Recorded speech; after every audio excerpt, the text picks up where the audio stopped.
Connaissez-vous tous les panneaux de signalisation installés sur les routes ? Pas sûr, d'autant que le code de la route est régulièrement mis à jour. Quels sont les petits nouveaux que vous pouvez rencontrer sur vos trajets ? On fait le point ensemble.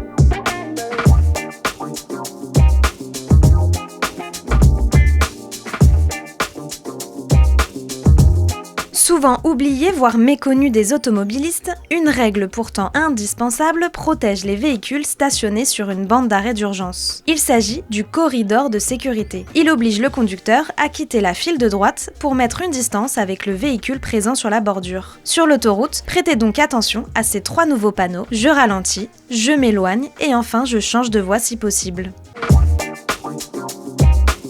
De plus en plus de métropoles imposent des restrictions de circulation dans un périmètre défini, que l'on appelle zone à faible émission mobilité. L'objectif ? Baisser les émissions de polluants. Vous ne savez pas si vous circulez en ZFE ? Eh bien sachez que l'entrée ou la sortie d'une zone réglementée est matérialisée par un panneau spécifique. Il indique les catégories de véhicules concernés par la restriction, les jours et horaires applicables et les niveaux de vignettes critères requis pour circuler dans la zone.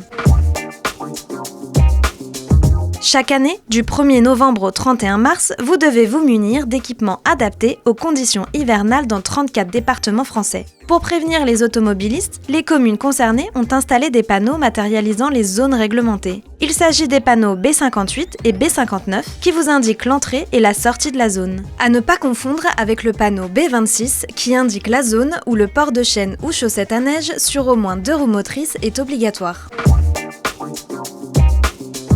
Auparavant interdite, la circulation interfile, à savoir la remontée des 2 et 3 roues motorisées entre les files de voitures, est actuellement en phase d'expérimentation dans 21 départements. Vous pouvez donc apercevoir sur les autoroutes et voies rapides des panneaux de type B14, M4C et M9Z.